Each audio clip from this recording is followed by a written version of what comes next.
Hi everyone, this is Lori from My File Addiction. Today I'm going to show you how to work with my new Rhinestone Stacked Font in Cricut Design Space program. I'm working on the desktop version.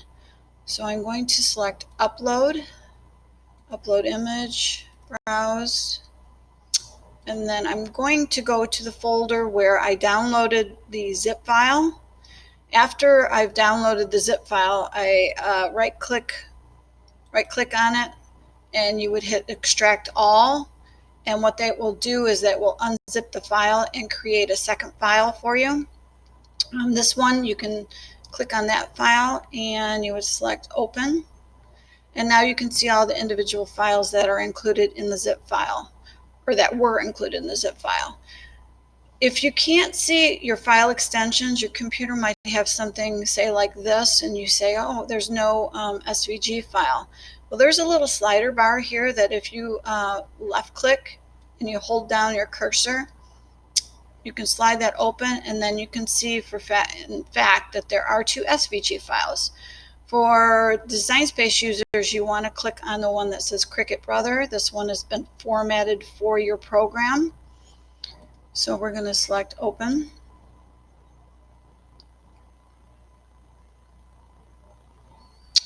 And I'll select Save.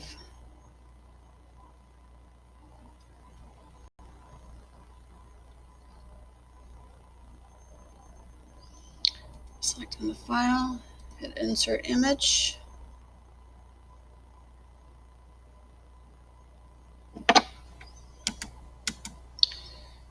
And I'm going to zoom out here. So when the file comes in, it comes in grouped, and you'll notice that I've included a note with some sizing instructions. The sizing instructions do not include the note included in the grouped when it comes in grouped. So you can see that it says it's 10.73 inches, and I say it's 8.022. So as soon as we ungroup this,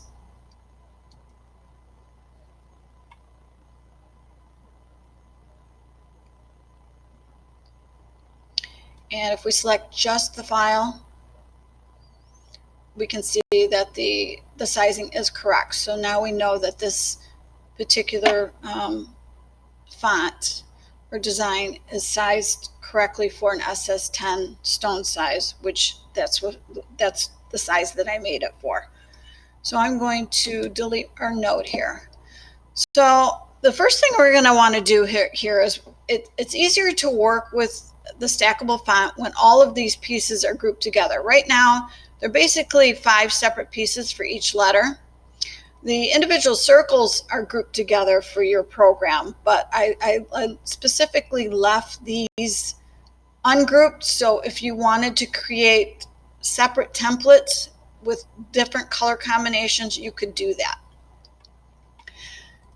So what we're going to do is, like I said, we want to create a master copy. And what I mean by that is we need to, I'm going to zoom in here a little bit here, it's easier.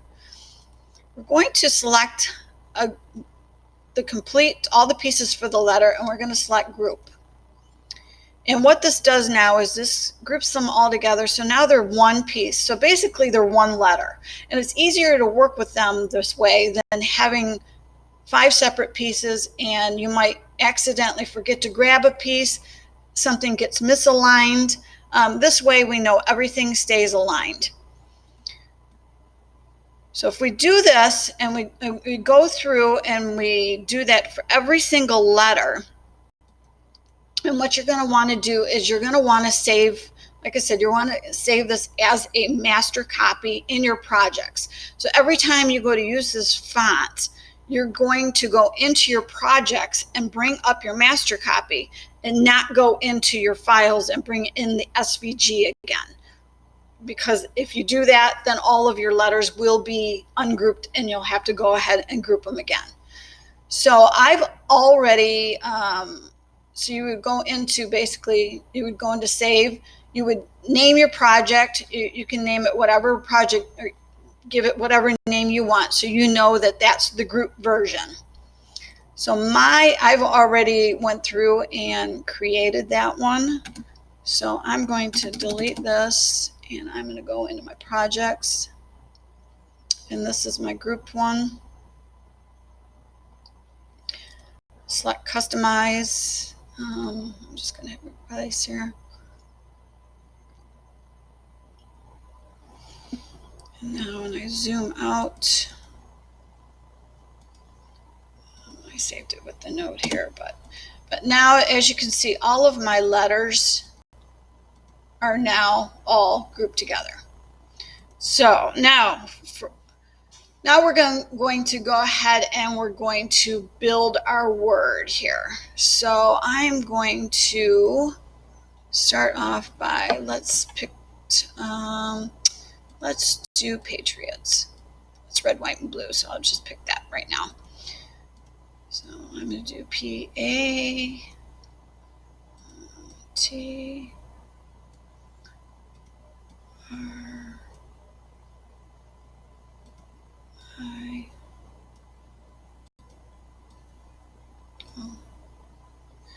Gotta duplicate our T, so I'm going to do copy, paste,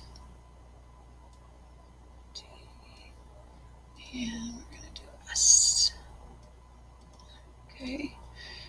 And if you're wondering why my alphabet is out of order here when I first started out, that's because this is a revised version. I released the file on January 29th, and after I released it, I noticed that the S and the R had a piece that was off alignment a little bit. So I revised the file on January 30th, and anybody that bought it from my website, I emailed you a revised version. You should have gotten an email with a new link to download the revised version.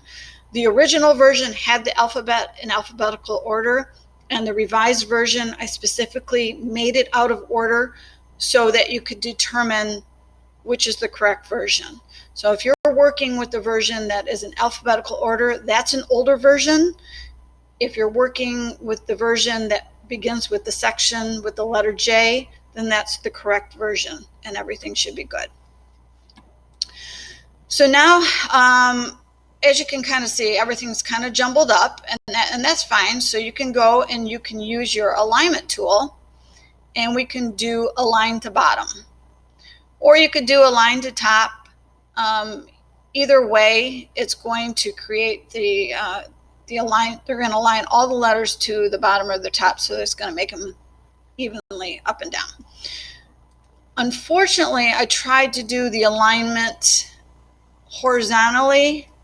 Oh, okay, that worked. I tried it before, and it didn't space them. You can kind of see a little farther apart here, closer here. So I think what I would do is I would just manually do the spacing, and you can select a group of letters.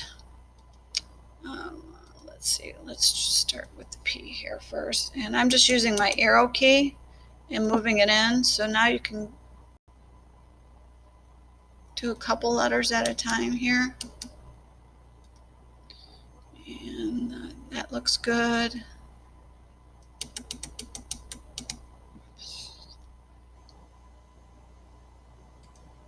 I'm going to zoom in a little bit better here.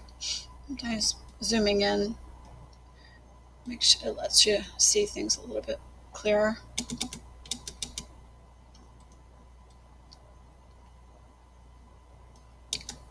Yes, I'm going to move over a little bit, and maybe the T and the S. Okay, so I think that looks pretty good. Maybe the P and the A a little bit more closer to the T. It's a little too close. Okay, so now we have our design. We still have our letters all grouped together. So first thing we're going to want to do is we're going to ungroup these, and you have to unfortunately do them one at a time because the program doesn't allow you to grab the whole design and ungroup it.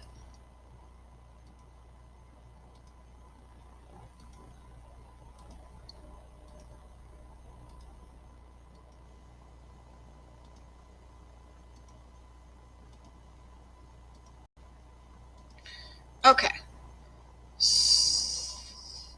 Next thing we're going to do here is we are going to delete the rest of these letters, because if not, they go into our, when we go to cut our template, it would include all of those letters, so that's not what we want.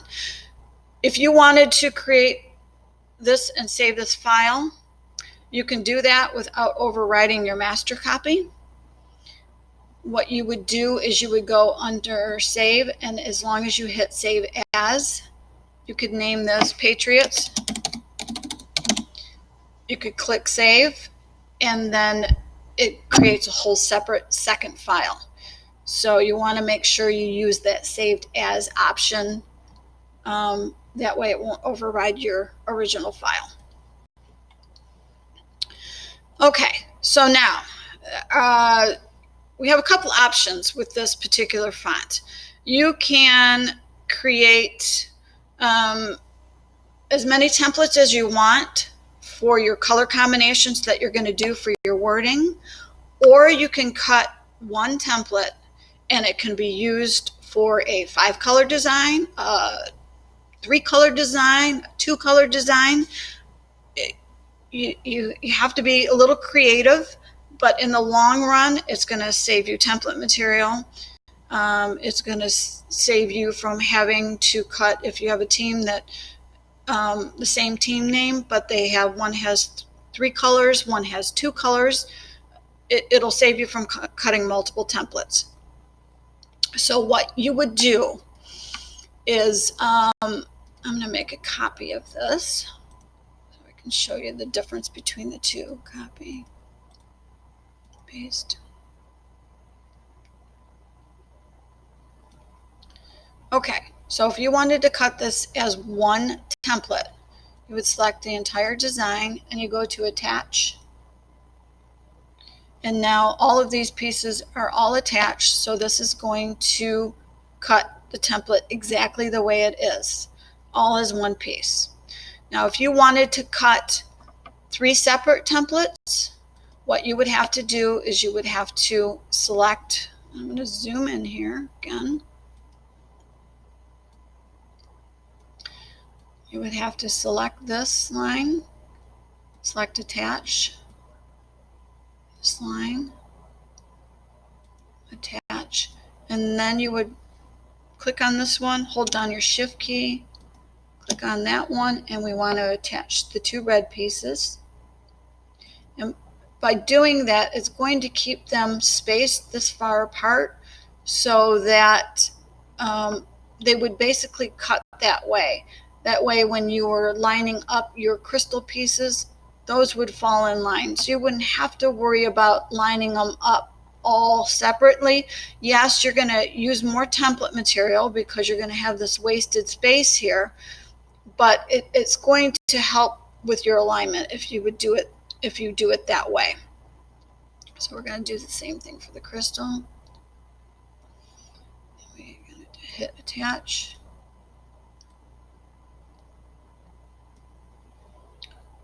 Attach. And then because these are all separate letters, we're going to want to, oops, you know what, I didn't attach these 2. So I'm going to hit Shift, attach those 2. And now I'm going to select my blue lettering and I'm going to attach that. So now basically you're going to have 3 separate templates with the lettering being cut exactly the way it's shown. So you could lay down your red pieces first. That would, your Patriots would fall on the top and bottom. Your clear layer or your crystal layer would fall in between, and then your blue would be a separate line, and you could place that in the middle.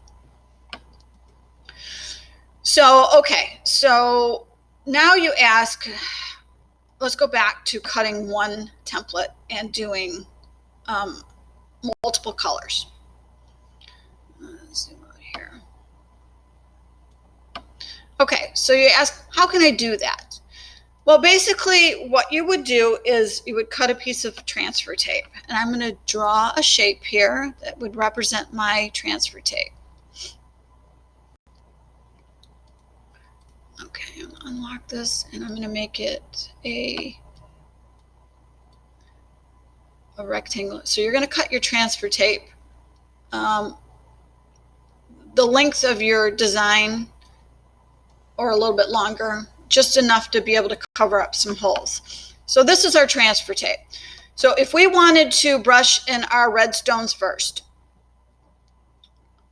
what I would suggest to do is you would take your transfer tape and you're going to place it over the holes where your crystal stones would go. You would brush in your red stones, remove your transfer tape, shift it down here, cover up your crystal holes, put in your red stones, brush them in, then move on to your next color. You're going to cover up the blue holes. You would brush in your crystal stones here. Now, if you made this piece of transfer tape in the beginning, the size of your Patriots letter in the middle, you could actually brush in your crystal stones for both top and bottom pieces. Then remove your transfer tape, and now you would be left with the holes for the blue, and then you brush in those, and now you have a 3-color design all on one template. You put your one piece of transfer tape over, everything is perfectly lined up, you have one press, you put it on your shirt, and now you don't have to worry about lining up all your pieces. If you had a customer that decided, they wanted Patriots, but they only used red and white or red and blue, 2 colors, then you could still do this in the same kind of steps. You could do your red here, and then brush in your clear. And then this one, instead of being blue, it would be red, so you would be left with those open holes. You brush in your stones, and now all of a sudden you have a 2-color template. So it's just thinking outside the box. It's going to be a money saver, and I believe it's going to be a time saver to do it this way, because you don't have to worry about perfectly lining up everything when you're doing individual presses. Or if you were building that transfer on one sheet, but using 3 or 2 different template pieces. So I hope that's a good tip. You can apply that tip to other designs also to help you save on template material. So I hope all this information was helpful, and thanks for watching.